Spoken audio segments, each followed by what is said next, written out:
Good afternoon, dear students. Previous class we start to learn about the major and important campaigns of the Mughal emperors. So last class we studied about Babur, who was the founder of Mughal dynasty, and afterwards Humayun, and also we learnt about the great Akbar's military campaigns. Now today's class we are going to learn about Jahangir, Shah Jahan, and Aurangzeb and their major campaigns and events. So let us discuss about Jahangir.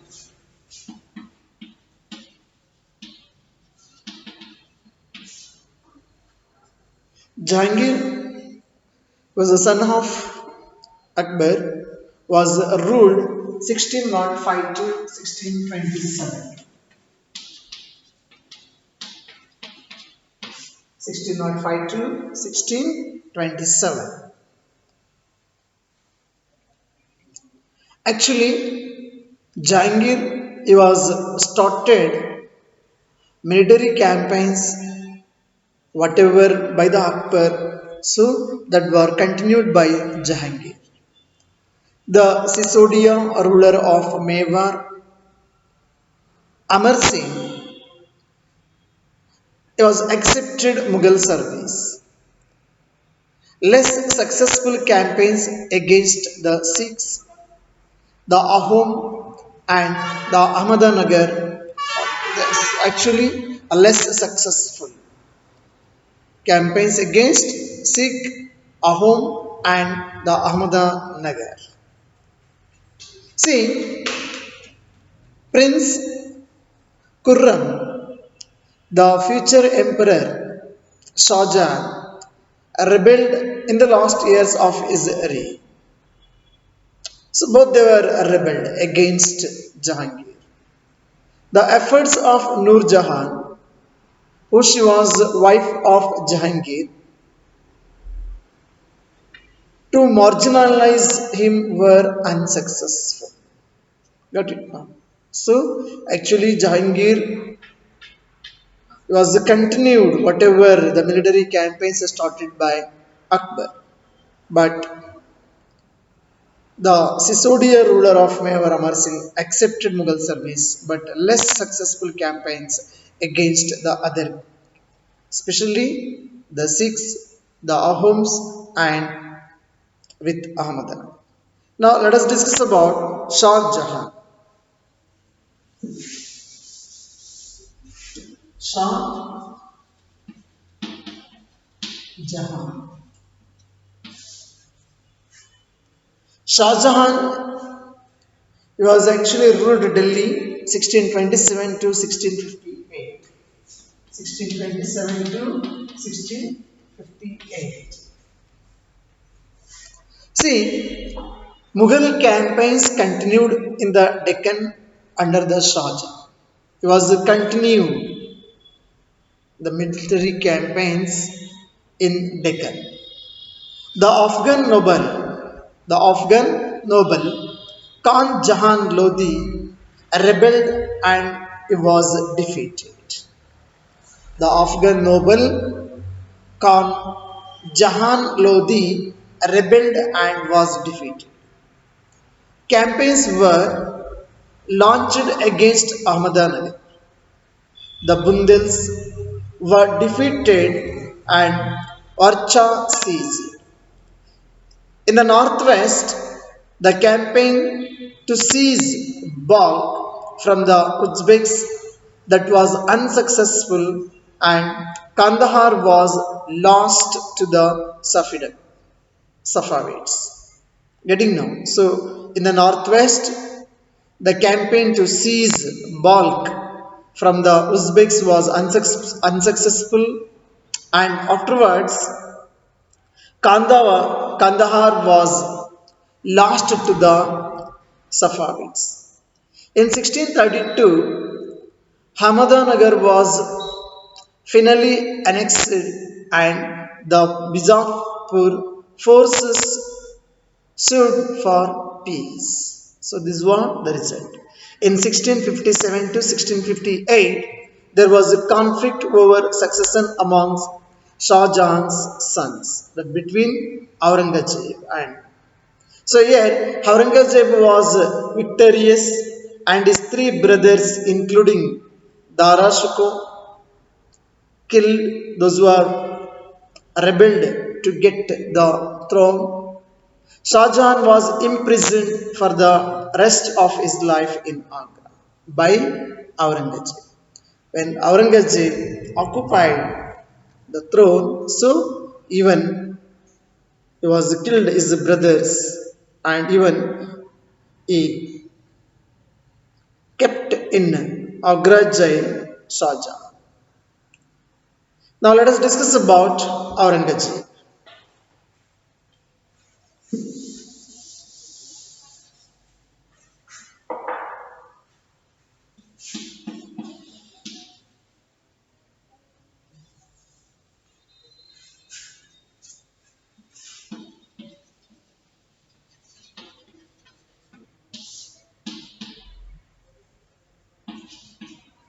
Aurangzeb. So was ruled Delhi between 1658 to 1707.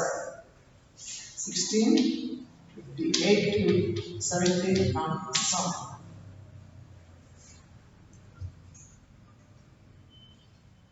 First, in the northeast, the Ahoms were defeated in 1663. The Ahoms were defeated in 1663, but rebelled again in the 1680s. Campaigns in the northwest against the Yusuf Jah and the Sikhs were temporarily successful. Mughal intervention in the succession and internal politics of the Rathore Rajputs of Marwar led to their rebellion.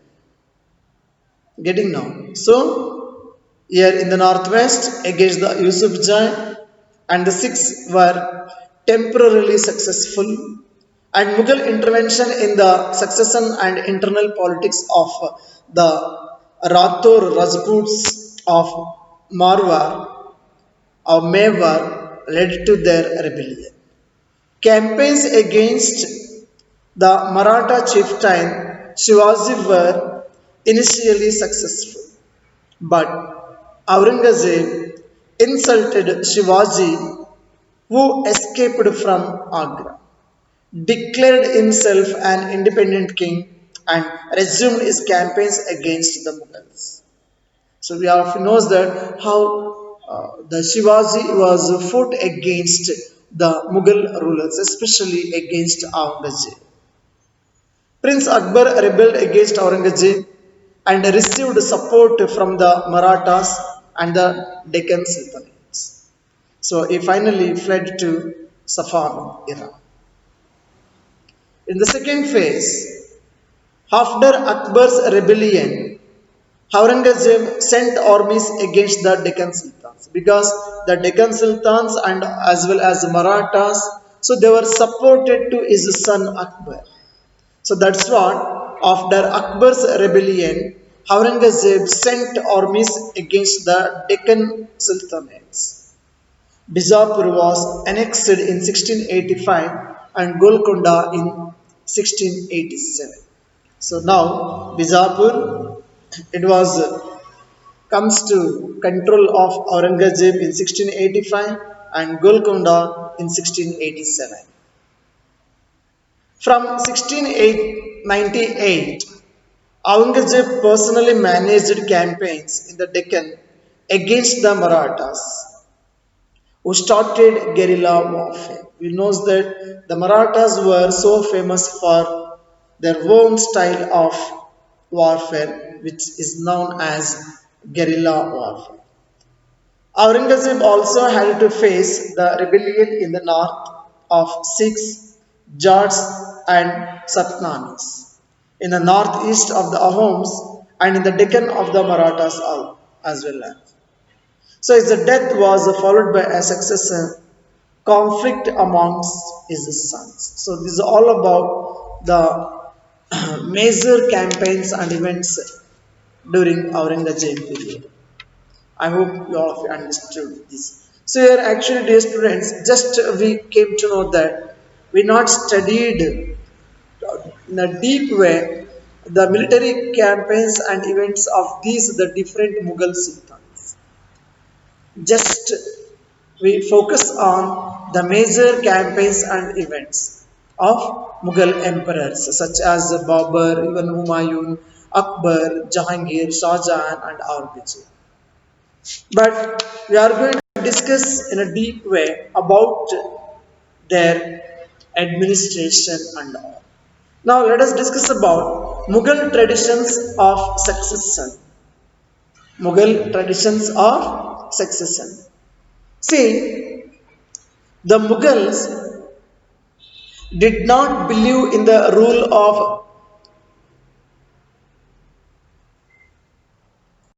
See, dear students, the Mughals did not believe in the rule of primogeniture. Primogeniture means what we call the person, whoever it may be, the elder one, the senior one, get the rights to come or to rule. ಇನ್ ಕನ್ನಡದಲ್ಲಿ ಕರಿತೀವಲ್ಲ ಮಕ್ಕಳ ಜ್ಯೇಷ್ಠತ್ವದ ಹಕ್ಕು ಅಥವಾ ಹಿರಿಯತನ. So ಹಿರಿಯರಿಗೆ ಆ ಒಂದನ್ನ ಇವರು policy ಏನಿದೆಯಲ್ಲ, ಸೊ ಅದನ್ನ ಆ ಒಂದು ಪಾಲಿಸಿ ಮೇಲೆ ವಾಟ್ ವಿ ಕಾಲ್ ದಟ್ ಜ್ಯೇಷ್ಠತ್ವ ಪಾಲಿಸಿ ಮೇಲೆ ಸೊ ಅವ್ರಿಗೆ ನಂಬಿಕೆ ಇರಲಿಲ್ಲ. ಅಂಡರ್ಸ್ಟುಡ್ ನಾವು? So primogeniture means that is ಜ್ಯೇಷ್ಠತ್ವ, the seniority base or the elder son. See, where the eldest son inherited his father's estate. So instead they followed the Mughal and Timurd custom of cognary inheritance or a division of inheritance amongst all the sons. Follow the highlighted passages, whatever we studied in the previous, and we can note that some of the evidence for rebellions by Mughal princes. Understood now? So actually, when we think is a fairer division of inheritance, the primogeniture or co-parency. That's because actually we are following the primogeniture. Primogeniture, that jeshthatva, that policy. So the Mughals actually did not believe in this policy. Okay. Now let us discuss about the Mughal relations with other rulers, how they were maintained the relationship with other rulers. See, once again we look back, whatever we are discussed, you may notice that the Mughal rulers campaigned constantly against rulers who refused to accept their authority. Those who are refused to accept their authority. So they were continued their campaigns against those rulers, those who are not accepted their authority. But as the Mughals became powerful, many other rulers also joined them voluntarily. So some of them, when they were become the Mughals, when they were become powerful, some of the other rulers also joined them voluntarily. The Rajputs are a good example of this. Many of them married their daughters into Mughal families. So many of the Rajput kings, so they were married their daughters into Mughal families and received high positions in their kingdom. So, but many resisted as well. So many they were resisted, and then so many they were maintained the good relationship by marrying their daughters into Mughal families. So the Rajputs were maintained like this relationship. What we called in Kannada, ವೈವಾಹಿಕ ಸಂಬಂಧ. ತಮ್ಮ ಹೆಣ್ಣು ಮಕ್ಕಳನ್ನು ಕೊಟ್ಟು ಮುಘಲ್ ರಾಜರ ಫ್ಯಾಮಿಲಿಗಳಿಗೆ ಅವರ ಜೊತೆ ಒಂದು ಸ್ಥಾನದಲ್ಲಿ ಉತ್ತಮ ಸ್ಥಾನಗಳನ್ನು ಪಡ್ಕೊಳ್ಳೋದ್ರ ಮುಖಾಂತರ ಒಂದು ರಿಲೇಶನ್ಶಿಪ್ ಅನ್ನು ಮೇಂಟೈನ್ ಮಾಡ್ತಾರೆ.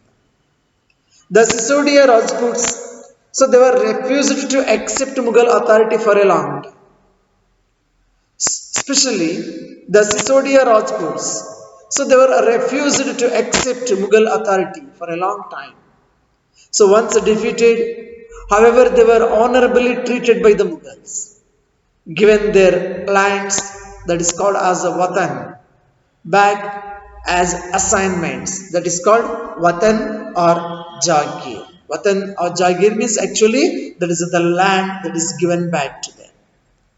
The careful balance between defeating but not humiliating their opponents enabled the Mughals to extend their influence over many kings and chieftains.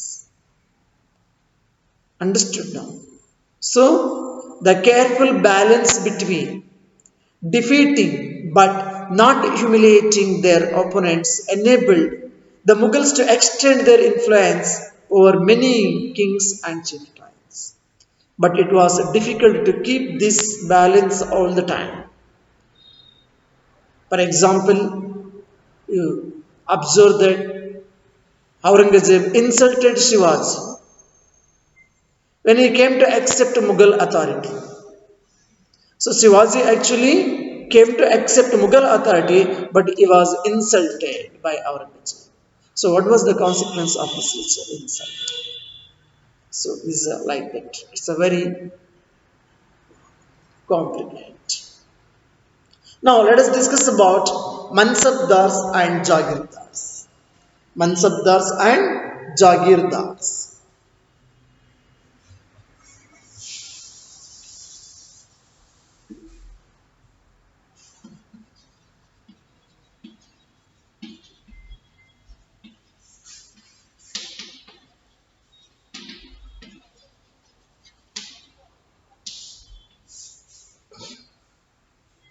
Mansabdars and Jagirdars. As the empire expanded to encompass different regions, the Mughals recruited diverse bodies of people. Getting now? So, as the empire expanded to encompass different regions, the Mughals recruited diverse bodies of people. From a small nucleus of Turkish nobles, even those who are called as Turanis. So they expanded to include Iranians, Indian Muslims, Afghans, Rajputs, Marathas, and other groups also. So those who joined Mughal service were enrolled as Mansabdars. Got it now? So there are many there. So those who joined in the Mughal service, so those who are enrolled as Mansabdars, especially from a small nucleus of Turkish nobles, those who are known as Turanis, they expanded to include Iranians also, Indian Muslims also, Afghans, Rajputs, Marathas, and all other groups. So those who joined this Mughal service, so they were enrolled as Mansabdars. See, the term Mansabdar, it refers to an individual who holds a mansab. What is the meaning of mansab? So mansab means rank. ಅಥವಾ ಅದನ್ನು ಕನ್ನಡದಲ್ಲಿ ನಾವು ಶ್ರೇಣಿ ಅಂತೇಳಿ ಕರಿತೀವಿ. Getting dear students, the term Mansabdar refers to an individual who holds a mansab. That meaning rank, or even it's called as position.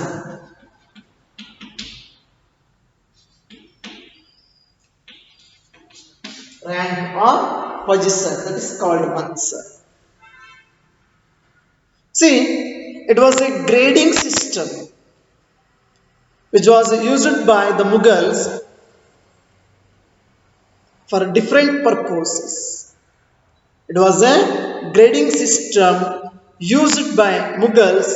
So the first to fix rank, salary, and military responsibilities. So this actually mansab or rank of position. It is actually used by. It was a grading system used by the Mughals to fix what? To fix rank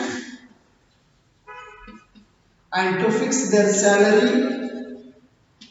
Understood? No? To fix their salary and also military responsibilities. Military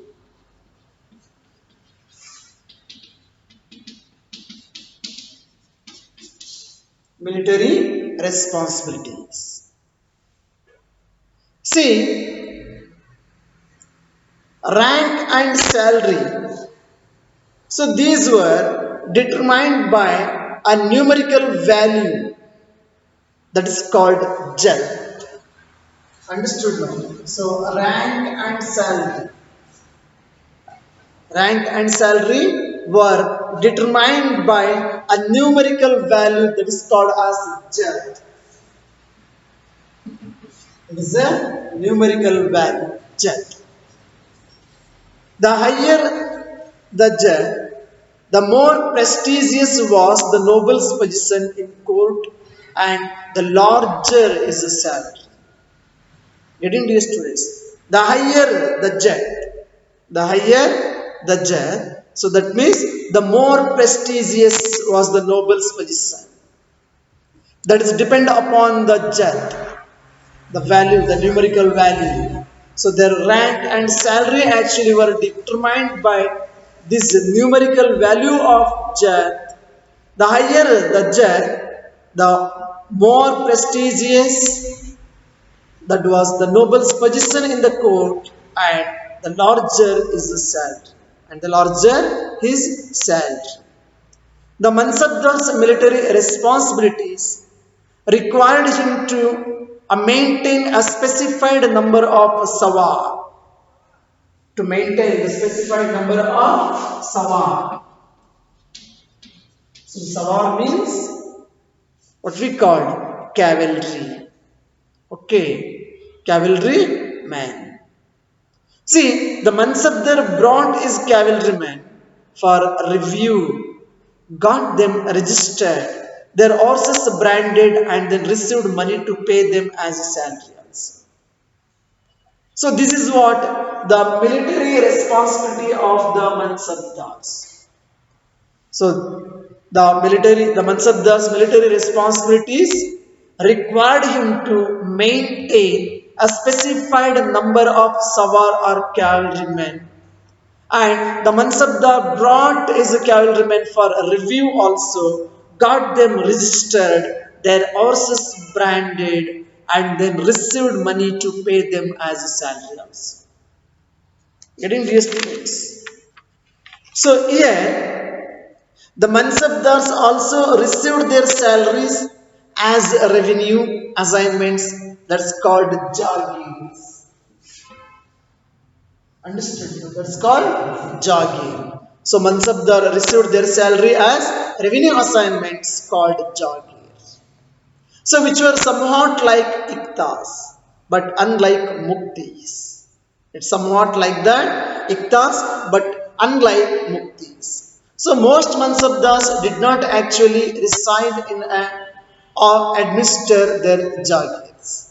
The most of the Jagirs are Ikta or land. So they only had rights to the revenue of their assignments, which was collected for them by their servants, while the Mansabdars themselves served in some other part of the country. So some of the Mansabdars, so they are served in some other part of the country, and the revenue was collected by their men. Now regarding this concept, we are going to continue in the next class. Thank you. Have a nice day.